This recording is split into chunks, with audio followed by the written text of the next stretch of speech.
Guys, എല്ലാവർക്കും പുതിയൊരു വീഡിയോയിലേക്ക് സ്വാഗതം. നമ്മൾ ചെയ്യാൻ പോകുന്നത് വാൾ ഡെക്കറാണ്. ഇതാണ് ആ ഒരു സംഭവം എന്ന് പറയുന്നത്. ഇത് നമുക്ക് 258 രൂപയാണ് ഈ ഒരു സൈറ്റിൽ കാണിച്ചിരിക്കുന്നത്. അതിൻ്റെ യഥാർത്ഥ വില 400 രൂപയാണ്. പക്ഷേ അതിനൊരു ഓഫർ പ്രൈസ് ആയിട്ടാണ് ഇത്രയും തന്നത്. അപ്പോൾ നമുക്ക് എന്തായാലും ഒരു വേസ്റ്റ് മെറ്റീരിയൽസ് വെച്ചിട്ട് ഇതേപോലെ എങ്ങനെ ഉണ്ടാക്കാം നോക്കാം. ഞാനപ്പോൾ ആദ്യം ഇതുപോലെ ഇത്തിരി കട്ടിയുള്ള ഒരു പേപ്പർ എടുത്തിട്ടുണ്ട്. കാർഡ്ബോർഡോ അല്ലെങ്കിൽ കട്ടിയുള്ള പേപ്പറോ എടുക്കുക. ഇതിപ്പോൾ നമ്മൾ ഡ്രസ്സൊക്കെ വാങ്ങിക്കുമ്പോൾ അതിൻ്റെ ഉള്ളിലുണ്ടാകുന്ന ഒരു പേപ്പറാണ്. അപ്പോൾ ഞാനത് എടുത്തിട്ടുണ്ട്. എന്നിട്ട് നമുക്കിതൊന്ന് റൗണ്ട് ഷേപ്പിൽ കിട്ടാൻ വേണ്ടിയിട്ട് എന്തെങ്കിലും ഒരു അടയാളം എടുക്കുക. എന്നിട്ട് നമുക്ക് ഇതുപോലെ ചെയ്യാം. ഇതിപ്പോൾ ആ ഒരു ടേപ്പില്ലേ, സെല്ലോ ടേപ്പിൻ്റെ ആ ഒരു ഒഴിഞ്ഞ് കഴിയുമ്പോൾ കിട്ടുന്ന ആ ഒരു റൗണ്ടാണ്. എന്തെങ്കിലും വളയോ അങ്ങനെ എന്തെങ്കിലും വെച്ചിട്ട് നമുക്ക് ഒന്ന് ചെയ്തെടുക്കാം. എന്നിട്ട് ഞാൻ ഇതേപോലെ ഒന്ന് വരച്ചു കൊടുക്കുകയാണ്. മുകളിലേക്ക് ഇതേപോലെ ഒന്ന് വരച്ചു കൊടുക്കുക. അപ്പോൾ നമുക്കൊരു ബൾബിൻ്റെയൊക്കെ ആ ഒരു ഷേപ്പ്. ഇപ്പോൾ നിങ്ങൾക്ക് വേണമെങ്കിൽ ഇതുപോലെ വരക്കാൻ പറ്റണില്ല എന്നുണ്ടെങ്കിൽ ഗൂഗിളിൽ ബൾബിൻ്റെ ആ ഒരു ഇമേജ് സെർച്ച് ചെയ്തിട്ട് അതൊന്ന് വരച്ചാൽ മതി.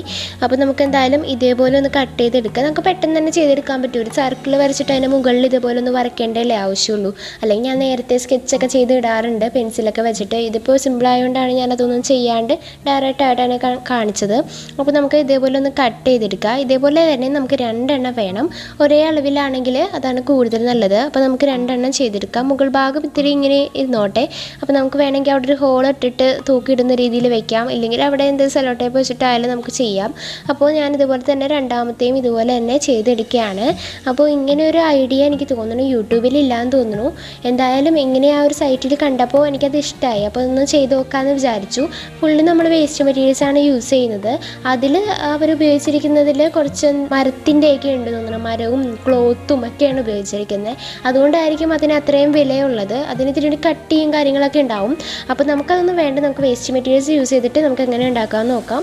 ഞാനപ്പോൾ ഇത് കളറൊന്നും വേണം. നമുക്ക് കളർ വേണ്ടിയിട്ട് ഞാനിത് വാട്ടർ കളറാണ് എടുത്തിരിക്കുന്നത്. അപ്പോൾ അത് ബ്ലൂ കളർ എടുത്തിട്ട് ഇതുപോലെ ഒന്ന് വെള്ളത്തിൽ മുക്കി അടിച്ചിട്ടുണ്ട്. അപ്പോൾ അത് ഫുള്ളായിട്ട് ഇങ്ങനെ കളർ ചെയ്ത് കൊടുക്കാം. പിന്നെ നമുക്ക് ഒരു ചിത്രശലഭത്തെ വേണം. അതിൻ്റെ മുകളിൽ വെക്കാൻ വേണ്ടിയിട്ട് ഒരു ബട്ടർഫ്ലൈനെ നമുക്ക് വേണം. 2 എണ്ണം വേണം. അപ്പോൾ ഇതേപോലെ തന്നെ വരച്ചു കൊടുക്കുക. രണ്ടും ഒരേപോലെ ഇരിക്കുകയാണെങ്കിൽ അതായിരിക്കും നല്ലത്. അപ്പോൾ നമുക്ക് രണ്ടും ഒരേപോലെ തന്നെ ഞാൻ വരച്ചെടുത്തിട്ട് ഒരെണ്ണം ഞാൻ കട്ട് ചെയ്ത് വെച്ചു. രണ്ടാമത്തെയും നമുക്ക് കട്ട് ചെയ്ത് വെക്കാം. ഇതും നിങ്ങൾക്ക് അറിയാവുന്ന ഏതെങ്കിലും ചെറിയൊരു തുമ്പിയുടെ പടം വരച്ചാൽ മതി. ഇനിയിപ്പോൾ അതറിയില്ല എന്നുണ്ടെങ്കിൽ ഗൂഗിളിൽ നിങ്ങൾ നോക്കിയിട്ടായാലും വരച്ചാൽ മതി. നമുക്കിത് കളർ ചെയ്ത് കൊടുക്കുക. അപ്പോൾ ഒരെണ്ണത്തിന് ഞാൻ അടിച്ചു കൊടുത്തിരിക്കുന്നത് ബ്ലൂ ആണ്. ഒരെണ്ണത്തിന് അടിച്ചു കൊടുത്തിരിക്കുന്നത് മജന്തയാണ്.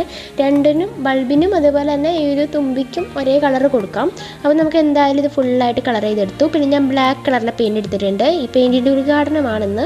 കാരണം ഈ പെയിൻറ്റ് വാങ്ങിച്ചിട്ട് ഇതുവരെയായിട്ട് യൂസ് ചെയ്തിട്ടില്ല. അപ്പോൾ നമുക്ക് എന്തായാലും ഇതിൻ്റെ ആ ഒരു ഇനാഗ്രേഷൻ ഈ ഒരു വീഡിയോ കൂടെ ചെയ്യാം. അപ്പോൾ ഞാനിത് ഇതേപോലെ വരച്ചു കൊടുക്കുകയാണ്. ഇതേപോലെ തന്നെ വരയ്ക്കണമെന്നില്ല കേട്ടോ. നിങ്ങൾക്ക് വരക്കാൻ അറിയാവുന്ന പോലെ വരച്ചാൽ മതി. എന്തെങ്കിലും ഇത്തിരി ഭംഗിയുള്ളൊരു ചിത്രശലഭം ഇത്തിരി കളർഫുള്ളായിട്ടൊക്കെ വരയ്ക്കാം. ഞാനിപ്പോൾ ഇന്നത്തെ ബ്ലാക്ക് കളർ മാത്രമേ യൂസ് ചെയ്യുന്നുള്ളൂ. രണ്ടും ഒരേപോലെ കിട്ടാൻ വേണ്ടിയിട്ടാണ് ബ്ലാക്ക് കളർ യൂസ് ചെയ്തത്. ഇതിന് പകരം നിങ്ങൾക്ക് ഇഷ്ടമുള്ള കളറൊക്കെ യൂസ് ചെയ്യാം. ഡിഫറെൻറ്റ് കളേഴ്സ് യൂസ് ചെയ്തിട്ട് നമുക്ക് ചെയ്യാം. ആ ഒരു ബ്ലൂ കളറിൽ ഇത്രയും കൂടി ആ ഒരു വൈറ്റ് കളറോ അല്ലെങ്കിൽ യെല്ലോ കളറൊക്കെ കൊടുക്കുകയാണെങ്കിൽ നല്ലതായിരിക്കും. അപ്പോൾ നമുക്ക് ഇനി ഇത് ഡെക്കറേറ്റ് ചെയ്യാൻ വേണ്ടിയിട്ട് ഞാൻ ഈ ഒരു ബൾബ് ഡെക്കറേറ്റ് ചെയ്യാൻ വേണ്ടിയിട്ട് ഞാൻ യൂസ് ചെയ്യുന്നത് 2 കളറുകളാണ്, യെല്ലോയും വൈറ്റും. വൈറ്റ് എന്ന് പറഞ്ഞാൽ പേൾ കളറാണ്. പേൾ വേണമെന്നില്ല, എൻ്റെ പേളുള്ളൂ, അതുകൊണ്ടാണ് ഞാനത് എടുത്തത്. അപ്പോൾ നിങ്ങൾക്ക് തോന്നുന്ന രീതിയിലൊക്കെ ഇതൊന്ന് അലങ്കരിക്കുക. ഇപ്പോൾ ഞാൻ ചെയ്യുന്നത് ഒരു മണ്ഡല ആർട്ട് പോലെയാണ് ചെയ്യുന്നത്. ഇതിപ്പോൾ അല്ലാണ്ട് തന്നെ പല കളറുകളൊക്കെ പല ഷെയ്ഡൊക്കെ ഇങ്ങനെ വന്നിട്ട് നല്ല ഭംഗിയായിട്ട് നമ്മൾ ബൾബുമൊക്കെ ചെയ്യണ കണ്ടിട്ടില്ലേ, അതേപോലെയും നിങ്ങൾക്ക് ചെയ്യാം. എന്നാലും ഇതാണ് ആ ഒരു സൈറ്റിൽ കാണിച്ചിരുന്നത്. അപ്പോൾ ഏകദേശം ഇതേപോലെ ചെയ്യാമെന്ന് വിചാരിച്ചു. കറക്റ്റ് അതേപോലെ നമ്മൾ കോപ്പി അടിക്കണില്ല. ജസ്റ്റ് ആ ഒരു സംഭവം കിട്ടാൻ വേണ്ടിയിട്ട് മാത്രം ഞാൻ ഇതേപോലെ ചെയ്തിട്ടൊന്ന് ഉണക്കാൻ വെച്ചിട്ടുണ്ട്. എന്നിട്ട് നമുക്ക് ഇതേപോലെ ഉണങ്ങി വരുമ്പോൾ ഒന്ന് തിരിച്ചിട്ടിട്ട് നമുക്ക് എന്തെങ്കിലും വെച്ചിട്ടൊന്ന് ഹാങ് ചെയ്യണം. അപ്പോൾ അതിന് വേണ്ടിയിട്ട് ഞാൻ എടുത്തിരിക്കുന്നത് ചാക്കുനൂലാണ്. ചാക്കുനൂല് എടുക്കുമ്പോൾ ഉള്ള പ്രശ്നം എന്താണെന്ന് വെച്ചാൽ നമുക്ക് കടയിൽ നിന്ന് വാങ്ങിക്കുന്നതാണെങ്കിൽ അതിൻ്റെ അവിടെ ഇവിടേക്ക് ഇങ്ങനെ പൊന്തിയിരിക്കും. കാരണം അതത്ര നല്ലതായിരിക്കില്ല. ജസ്റ്റ് പൊതിയാൻ വേണ്ടിയിട്ട് മാത്രമായിരിക്കും. ക്രാഫ്റ്റ് മെറ്റീരിയൽസിന് വേണ്ടിയിട്ടും നമുക്ക് വേറൊരു ചാക്കുനൂല് പോലത്തെ കിട്ടും. അതാണെങ്കിൽ ഇത്തിരി കൂടി നല്ലതാണ്. ഇല്ലെങ്കിൽ നിങ്ങൾ വൂളൻ ത്രെഡ്സൊക്കെ യൂസ് ചെയ്യുക. അപ്പോൾ നല്ല ഭംഗി ഉണ്ടാകും. നമ്മൾ നല്ല കളറുള്ള ത്രെഡൊക്കെ ഉണ്ടെങ്കിൽ അത് കൂടുതൽ ഭംഗി ഉണ്ടാകുമെന്ന് എനിക്ക് തോന്നി കേട്ടോ ചെയ്ത് കഴിഞ്ഞപ്പോൾ. എന്തായാലും എൻ്റെ അതില്ല. ഇനിയിപ്പോൾ വാങ്ങാൻ പോകാനാണെങ്കിൽ ഒരുപാട് ദൂരം പോകണം അതൊക്കെ കിട്ടണ കടയിലേക്ക് പോകണമെങ്കിൽ. അപ്പോൾ അതുകൊണ്ട് ഞാനിപ്പോൾ ജസ്റ്റ് ഇത് വെച്ചിട്ട് തന്നെ ചെയ്യാണ്. അപ്പോൾ നമുക്കൊരു 2 സൈഡ് ടേപ്പ് വെച്ചിട്ട് ചെയ്തിട്ട് ഞാൻ ജസ്റ്റ് ഒന്ന് ഹാങ് ചെയ്തിട്ടുണ്ട്. നല്ല കളറൊക്കെ അടിച്ച വീടാണെങ്കിൽ നല്ല ഭംഗി ഉണ്ടാകും കാണാനായിട്ട്. അപ്പോൾ എല്ലാവർക്കും ഇഷ്ടമായി വിചാരിക്കുന്നു. ഇഷ്ടമായിട്ടുണ്ടെങ്കിൽ ലൈക്ക് ചെയ്തേക്കുക, ഷെയർ ചെയ്യുക. വീഡിയോനെ പറ്റിയുള്ള അഭിപ്രായം കമൻറ്റായിട്ട് എഴുതി അറിയിക്കാം. നമ്മുടെ ചാനൽ ആരെങ്കിലും ആദ്യമായിട്ട് കാണുന്നവരുണ്ടെങ്കിൽ സബ്സ്ക്രൈബ് ചെയ്ത് സപ്പോർട്ട് കൂടി ചെയ്യുക. അപ്പോൾ നമുക്ക് അടുത്ത വീഡിയോയിൽ പുതിയ ഐഡിയ ആയിട്ട് കാണാം. താങ്ക്